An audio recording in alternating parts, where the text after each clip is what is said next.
সাংবাদিকক অপদস্থ কৰা দুষ্কৃতিকাৰীক গ্ৰেপ্তাৰ কৰক।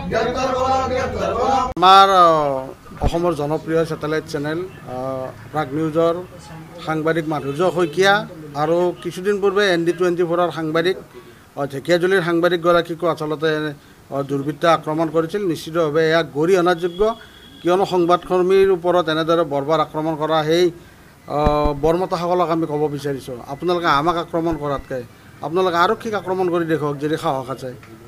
আমাৰ দৰে সংবাদকৰ্মীসকলক আক্ৰমণ কৰি আপোনালোকে কি পাব?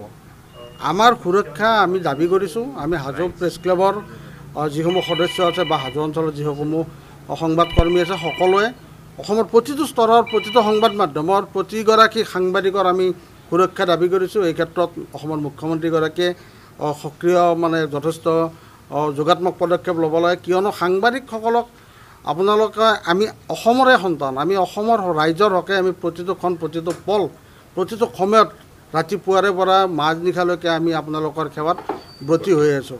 তেনেস্থলত আমাৰ দৰে সাংবাদিকসকলক আজি প্ৰাগ নিউজৰ যিগৰাকী সাংবাদিক তেখেতক যেনেদৰে প্ৰহাৰ কৰিছে, নিশ্চিতভাৱে আমাৰ মনত দুখ পাইছে, আমাৰ পৰিয়ালে দুখ পাইছে, কাৰণ তেওঁলোকে ভাবিবলৈ বাধ্য হৈছে আচলতে আপোনালোককো যদি কোনোবাই এনেদৰে আক্ৰমণ কৰে, কাৰণ নিজৰ সন্তানটোক আচলতে এনেদৰে আক্ৰমণ কৰাটো বা নিজৰ পৰিয়ালৰ সদস্যগৰাকীক এনেদৰে আক্ৰমণ কৰাটো কোনেও চাব নোৱাৰে। এই ক্ষেত্ৰত আৰক্ষী প্ৰশাসনে কঠোৰৰ পৰা কঠোৰতম শাস্তি বিহক।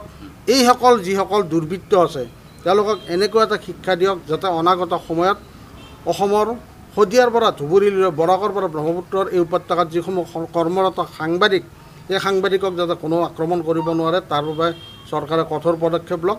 আৰু আমি প্ৰাগ নিউজৰ যিগৰাকী জ্যেষ্ঠ সাংবাদিকক আক্ৰমণ কৰিছে তেওঁৰ আমি পৰিয়ালৰ লগত আছোঁ, তেওঁৰ লগত আছোঁ। ND24 যিগৰাকী সাংবাদিকক আক্ৰমণ কৰিছে আমি তেওঁৰ লগত আছোঁ।